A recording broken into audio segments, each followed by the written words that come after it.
आज ही Doubtnut app download करें। Doubtnut पर होगा अब आपके सभी मैथ्स, केमिस्ट्री, फिजिक्स और बायोलॉजी डाउट्स का सफाया। बस अपने क्वेश्चन की फोटो खींचो, उसे क्रॉप करो और तुरंत वीडियो सोल्यूशन पाओ। Download now. हाय फ्रेंड्स, आइए इस क्वेश्चन को सॉल्व करते हैं। यहाँ पे हमें क्वेश्चन दिया हुआ है a solid with coefficient of linear expansion alpha just floats in a liquid whose coefficient of volume expansion is gamma. ठीक है, यहाँ पे एक दिया हुआ है कि एक सॉलिड है जिसका कोफिशिएंट ऑफ लीनियर एक्सपांशन कितना है, अल्फा है, जो कि फ्लोट कर रहा है एक लिक्विड के ऊपर जिसका वॉल्यूम एक्सपांशन कोफिशिएंट कितना है, गामा है। If the system is heated, अब बोल रहा है कि अगर हम इस सिस्टम को हीट करें देन सॉलिड की कंडीशन में क्या आ जाएगी, द सॉलिड विल। ठीक है, यहाँ पे पहला ऑप्शन है sink will in all cases, second option है continue to float in all cases, third option है sink if gamma is greater than 3 times of alpha, और लास्ट ऑप्शन फोर्थ है sink if gamma is less than 3 alpha. आइए इसको solve करते हैं। देखिए, किसी भी बॉडी को लिक्विड के ऊपर फ्लोट करने के लिए क्या कंडीशन होनी चाहिए, बायोंसी फोर्स जो लगना चाहिए वो बॉडी के द्वारा हटाए गए फ्लूइड के वेट के बराबर होना चाहिए। ठीक है, ये कंडीशन होती है। ठीक, तो आइए इसको देखें। बायोंसी फोर्स क्या होता है, एफ बी। अगर मैं बायोंसी फोर्स लिखना चाहूँ, F B is equal to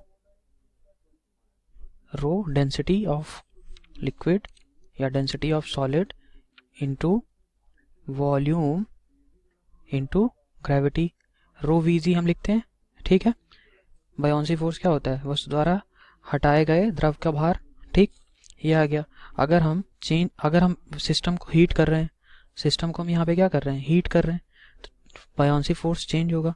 ठीक है, तो अगर हम लिख लें F dash B is equal to क्या आएगा, डेंसिटी में चेंज आएगा। पहली बात, डेंसिटी कैसे चेंज होती है, देखिए rho not divided by 1 plus gamma into delta theta. ठीक है, अब वॉल्यूम कैसे चेंज होता है, देखिए वॉल्यूम वी नॉट अगर ओरिजिनल वॉल्यूम है, ठीक है, तो फाइनल वॉल्यूम क्या हो जाएगा, V not into 1 plus 3 times of alpha into delta theta. हमने यहाँ पे 3 टाइम्स ऑफ अल्फा क्यों लिखा है, वॉल्यूम एक्सपांशन है। ठीक है, और यहाँ पे हमें क्या दिया हुआ था, सॉलिड के लिए लीनियर एक्सपांशन दिया हुआ था अल्फा, तो हमें पता है गामा इज इक्वल टू क्या होता है, 3 टाइम्स ऑफ अल्फा, इसलिए हमने ये वॉल्यूम किसका चेंज हो रहा है, सॉलिड का। ठीक है, ये लिख लिया इनटू क्या है, जी। ठीक, आइए इसको और सॉल्व करें। यहाँ से देखिए ये हमारा आ गया। अब इसको थोड़ा सा सिंप्लीफाई कर लेते हैं, बस सिंपल सा है। तो हमारा new buoyancy force F dash B is equal to आ जाएगा 1 plus 3 times of alpha into delta theta divided by 1 plus gamma into delta theta. ठीक, ये आ गया इंटू क्या क्या है, देखिए rho not V not into G. ठीक, ये आ गया हमारा। अब देखिए, अगर हम इसको चाहे तो हम ऐसा लिख सकते हैं F dash B is equal to 1 plus 3 times of alpha into delta theta divided by 1 plus gamma into delta theta into F B, ये इनिशियल वाला था।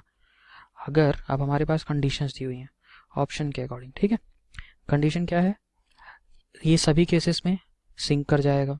दूसरा क्या है, continue to float in all cases. Third क्या है, if sink if gamma is greater than 3 alpha. Fourth option क्या है, sink if gamma is greater less than 3 alpha. ठीक है, तो हम यहाँ से हमें इक्वेशन देख के क्या पता चल रहा है, अगर गामा 3 टाइम्स ऑफ अल्फा से बड़ा है, if gamma is greater than 3 alpha, then of thrust decrease हो जाएगा। ठीक है, ऑफ थ्रस्ट डिक्रीज्ड। ठीक, और हमारा अप थ्रस्ट डिक्रीज हो गया, यानी कि अपवर्ड फोर्स जो लग रहा है, अप थ्रस्ट डिक्रीज का मतलब क्या होगा, अपवर्ड फोर्स जो बॉडी के लिए लग रहा है वो डिक्रीज हो गया, तो बॉडी क्या होगी, वाटर के अंदर और सिंक हो जाएगी। तो कौन सा कंडीशन आया, कौन सा ऑप्शन सही हो रहा है हमारा, third number, sink if gamma is greater than 3 times of alpha. ठीक है, ये हमारा आंसर हो गया। Thank you guys. क्लास 6 से 12 से लेके नीट, IIT, जेई मेंस और एडवांस के लेवल तक 10 मिलियन से ज्यादा स्टूडेंट्स का भरोसा। आज ही डाउनलोड करें डाउटनेट ऐप या व्हाट्सएप कीजिए अपने डाउट्स 8400 400 400 पर।